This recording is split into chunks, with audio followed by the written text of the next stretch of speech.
Are you bored? That's good. You could have said, not yet. There is an investigation among high school students where they were asked to write down in a few words what they think about schools, what their experiences of schools were. And it turned out that the most popular answer was, school is boring. And that leads to two questions. The first question is, why is this so? Why do they think that school is so boring? And in the first part of my talk, I will give a diagnosis of the situation. And the second question is, does it have to be like that? And the answer is no. And I will, in the second part, more constructive part, I will give some ideas about how to generate motivation. This is a picture from a primary school at the end of the 19th century. And as you can see, not very much has changed in the general organization of a classroom, of a lesson. The students sit at their desks, there is a blackboard, there is a teacher. There are some superficial differences, but very much looks the same. The organization of schools has actually changed very little over time. What you don't see in the picture is that there is a set of hidden rules that govern the lecture here. And I have written down some of these rules to make them explicit. So, everybody in the class shall be of roughly the same age. They shall do the same thing, independently on where they are in their learning development, independently of what talents they have. They should use the same learning tools. And in the traditional school, the prime tool has been textbooks. They should follow the same curriculum. There is a set program that the teacher wants the students to go through. They should be judged in the same way, examined in the same way. They should give the same answer to questions. Come to think of it, this is very funny. I mean, in the school, when a question is answered, it's supposed that there is a unique, correct answer to it. If you go out in reality, this almost never happens. And they should be quiet and sit still, unless, of course, the teacher addresses them. And they should concentrate, in particular, on what the teacher is doing. These rules cannot be found in any curricula or any official descriptions. That's why I call them hidden. They are built into the system. And the teachers have to follow them, more or less, in order to fit into what the school expects out of the teachers. If you ask the kids about what they like about the rules, they say that they don't. In particular, they don't want to do the same thing as everybody else. And why should they? Is there any reason for this? And they don't want to sit still. When my youngest son was starting his first grade, I asked him after a couple of weeks, what is the main difference between school and preschool? And he answered, school makes my bottom hurt. And if you ask them about whether they want to concentrate, they don't even understand the question. I mean, if they do what they want to do, concentration comes automatically. There is absolutely no research that supports this rule of these rules of the lessons. There is nothing that says that this is the best way of achieving learning. They have been established more or less by tradition, and they are to some extent motivated by the ideas of industrialism. I want to point out two consequences of these rules. And the first one is that not everybody fits in. The rules have been formulated from the perspective of the schools. And there are some students who have problems here. For instance, if you have problems with reading texts, you have problems in fitting into the traditional lesson here. And if you have severe problems, you're diagnosed as a dyslexic and you're given special treatment in the school. You're sorted out of the ordinary system.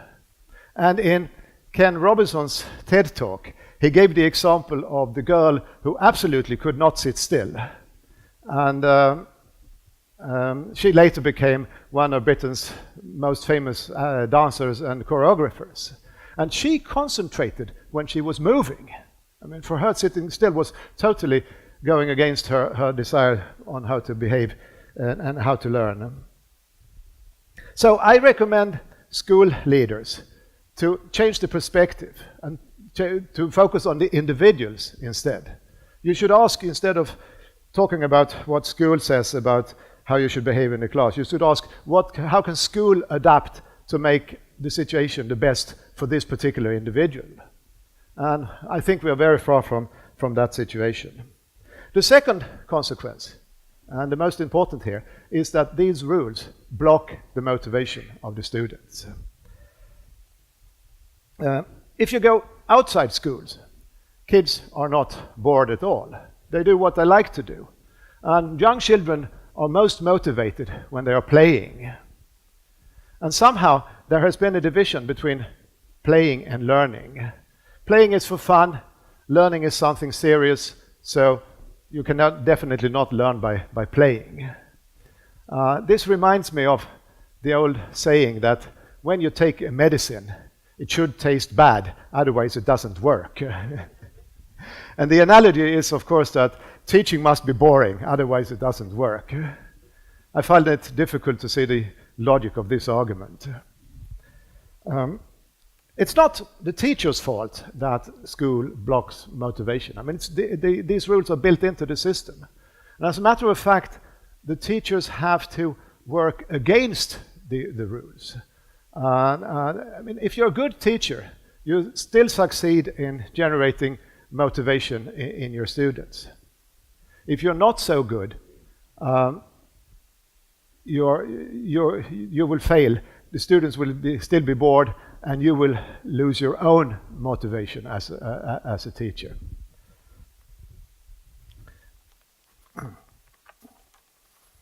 So the question is then, how should we restructure schools to make students more motivated? I wish I had a general answer to this question, but I don't. But I think I've identified a few factors that are useful in generating motivation in students. So let's turn to these factors. I have borrowed some idea from Jerome Bruner, who's a psychologist and educationalist, and he identifies three factors. The first one is quite natural, that you should build on the curiosity of the students. We as human beings are born with a very strong natural curiosity. I think I could say that along with the rats. We are the most curious animals on this planet. So that criterion is quite natural. The second one is maybe a bit surprising.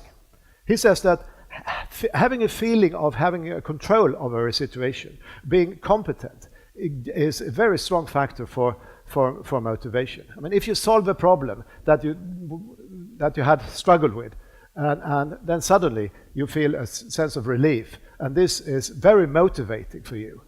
And I will come back to this point, that having control is a very strong source of motivation. The third factor is that we are, after all, social animals. We would like to do things together. And if we can collaborate among people we like, then this also increases cooperation. When I read about these three criteria, I was trying to find some systems where these criteria are well fulfilled. And I found two examples. The first example is video games. Video games build very clearly on the curiosity of the player. They build up virtual worlds that are interesting, that are fascinating. The players want to go around the corner and see what happens in the next scene, and so on. So the screens are made for curiosity. Of course, when coming to the second factor, a player cannot have full control over the game. Then it would be boring. There is some challenge. There is a mission that you have to fulfill. And computer games are very often built up in a series of levels. The first level is quite easy. You can solve it after a few attempts. Then you feel some kind of satisfaction. You go on to the next level, and you try again, and after a while you succeed. And you're building up a sense of getting more and more control, having more and more competence in this game. And even if a game is a one-player game, in particular children, very often play a game together with somebody else. One is playing the game, there is somebody else sitting next and looking at what's going on. They talk about the game, they have an interesting chat about it. But of course, the most motivating games are those where you play together with somebody else. In particular, when you play in a team against some other team. That's a very motivating situation. So the computer game industry has been very successful in catching the motivation of the players. And we see the consequences of that in the lives of ourselves and of our children. The second system that fulfills these criteria quite well is what is called peer learning. And if you look at what children do outside school, they're very often engaged in peer learning. They meet their friends. They go skateboarding, they go riding horses, they play tennis, they play in the garage band, and so on. And they are very often driven by an interest in the topic. They're curious about what they are doing, whatever the topic is. And in the peer group, there are some who are good and some are not so good. And the ones who are the experts in the area, they get a very high status in the group. And they have a feeling of competence and they are motivated. And very often they are willing to help the children in the group who are not so good to teach them about how to solve a particular problem, how to do this trick, or how to play this chord on the guitar, or whatever is going on here. So it's very much based on getting more and more control over an area. And more or less, by definition, peer learning is a cooperative game. So peer learning is a system that works very well as a motivating system. And I think I can recommend teachers and school leaders to introduce more aspects of peer learning in the schools. I think that would be one way of increasing the motivation of the students. The next factor is understanding. When you get an aha experience, you get a kind of feeling of relief. When you have struggled with a problem where you haven't seen the solution, you are stressed. And when you suddenly see the solution, you have a feeling of relief. And this is very motivating. And this motivating thing makes you want to go on and learn more, and try to understand more. So the question is, what is going on here? Well, I think that one factor is that when you understand something, you feel that you're able to solve new problems. You can see the pattern, you can know what to do next, and so on. And that gives you a feeling of competence, that gives you a feeling of control. So the mechanism I want to point out here is that understanding generates control. And as we saw earlier, control is something that is motivating. So there's an indirect link here. But it's also very important to point out the other direction. If you don't understand, you become very frustrated. And if you're frustrated, your motivation goes down very, very quickly. And therefore, in a schooling situation, it's very important that the teacher can see whether a student understands what's going on in the classroom or not, and help the student to go on. Okay, one more factor is, I can borrow from John Hattie's book on visible learning.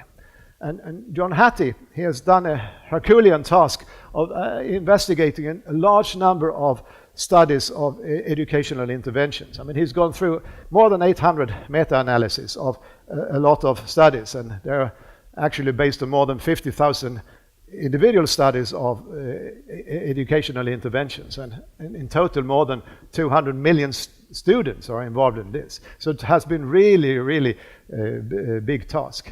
And what he finds, he looks at a large number of factors, more than 100 factors, of different aspects of school. I mean, the organization of school, the education of teachers, and individual features, and so on.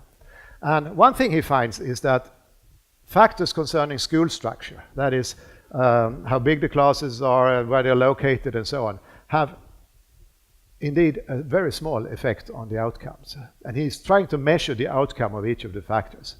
What he finds is that among the most important factors is the feedback that the teacher gives to the student. That turns out to be, I mean, of course there are factors that the teacher cannot control, but among the factors that are within what the teachers can do, the feedback to the students is the one that has the greatest effect on the education outcomes. And let's see how Hattie defines feedback. This is his definition. Feedback consists in providing information how and why the student understands and misunderstands, and what the directions the student must take to improve. So again, this is connected to helping the student to understand. And then we get yet another element in the link here. The final factor I want to introduce is metacognition. And metacognition concerns how you reflect upon your own thinking and your own learning. I can maybe think that I'm good at reading text, but I'm not so good at using my body and solving problems. Or I can say that I'm good at drawing, but I have problems with reading texts. Or I can think about what have I learned in school last week. Or I can think about why did the teacher present the material in this or that way. When I'm reflecting upon my own learning process, so to speak. And it turns out that introducing this kind of reflection will support learning. Learning results will be better if you introduce this metacognition in the classroom. If you give the students information about what are the teaching goals and so on, and they can reflect on whether they like it or not, and so on. We don't really know why metacognition supports learning, but my diagnosis here is that metacognition is part of generating the control over the situation. You feel you know that where you're going in school and why you're doing something. So that is one factor that gives you some kind of control over your learning, and thereby you again generate motivation. If I go back to John Hattie's book, he calls it visible learning, and he says that visible learning is teachers seeing learning through the eyes of the students, and then the students looking at the teacher and trying to find out what is going on here. And I hope you see that this is one kind of metacognition, the teachers reflecting upon the students' learning and vice versa. So again, I see a connection between the factors that Hattie point out and the factors I have identified as a model here. So this is my final diagram where I present all the links that lead to motivation. And as you can see, there are many roads to motivation. Thank you very much.